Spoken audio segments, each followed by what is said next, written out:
When I go to the family center, which is an amazing operation I'll talk about in a moment, you see children.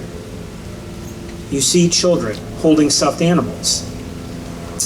And it is devastating to think about. I've been there a couple times, and it is very difficult to see the number of people that are there, the number of people who are affected by this. But it is amazing to see the number of people who are helping. And it is amazing to see the number of people who are here. And it is amazing to think about the strength that is coming out of this. We must move forward even as we are not healed. We will not be healed for a while. We're not done healing today when we leave.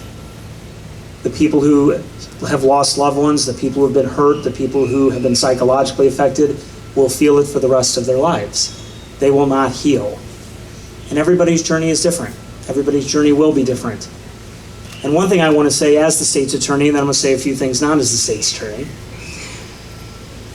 The state's attorney's office is here to support everyone that's here, everyone that is at the family center. I have to compliment our unbelievable counselors that have been there since July 5th. I have to give them a round of applause.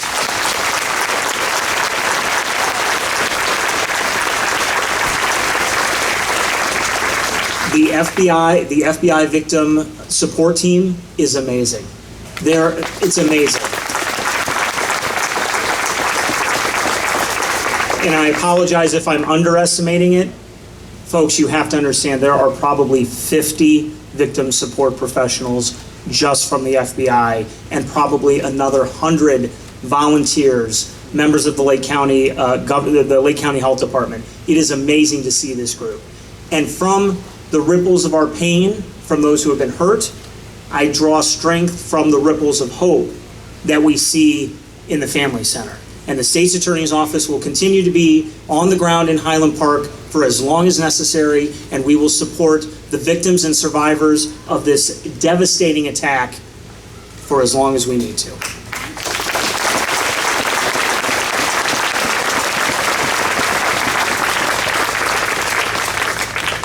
Okay, now I'm going to say something not as the state's attorney, not really.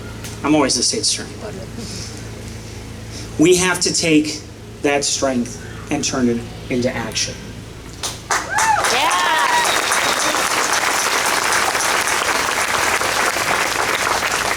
Whether we are talking about a mass shooting, whether we are talking about the violence that Anthony talked about, whether we are talking about domestic violence and guns that Rebecca spoke about, whether we're talking about accidents, whether we're talking about suicides. And I've never actually said this before, but I sort of feel that maybe somebody watching from above thought I should. I lost a good friend to a gun suicide. He stole a gun from a gun shop and killed himself with it. I've never really publicly shared that, but I felt I had to. All of these have one thing in common. Every single thing. They're destroying lives, and it is because there is too much access to guns.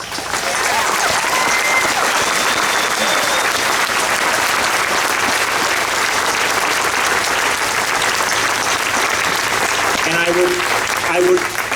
I would urge us to look at every aspect of the problem. If I was a lawyer, and I am every single person's lawyer here, as your lawyer, if I said I only want to talk about one piece of evidence against this offender, you'd be pretty upset. You'd say, Ms. Reinhardt, isn't there more evidence? There is. We have to stop having debates in this country on cable TV shows about one solution. It's not working.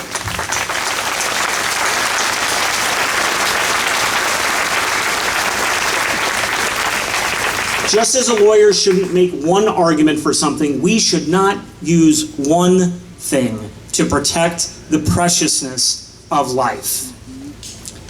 Look at all of the causes. Look at whether it is economic economic inequity, whether it is racial inequities, whether it is domestic violence, whether it is not doing enough in our schools, whether it is not focusing enough on mental health.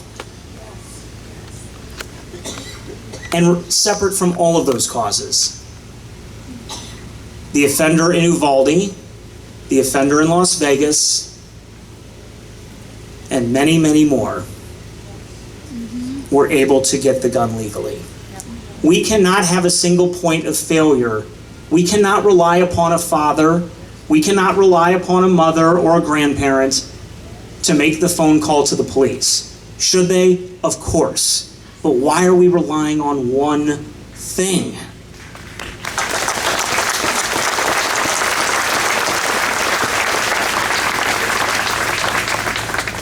We should have an assault weapon ban.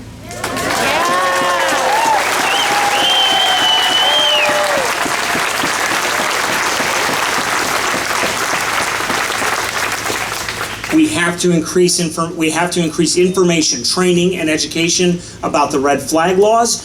Google Illinois red flag law. That's it. Google it. The Attorney General, Kwame Raoul, he's working very hard to increase education to law enforcement, but we've got to turbocharge it. We've got to pour gasoline on to these education efforts so that law enforcement and everyone else knows what they can do to file for these red flag laws.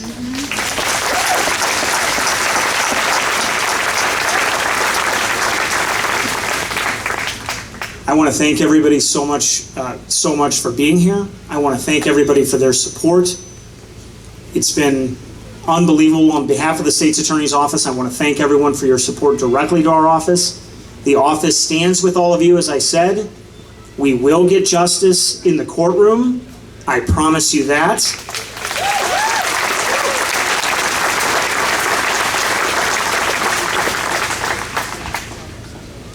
And we must think about those 7 individuals and their families' loss of freedom. Cooper's loss of freedom, who's hurt real bad. Their freedom matters. And we have to put the debate in those terms, and we have to do everything we can to make sure that this never happens again. Thank you.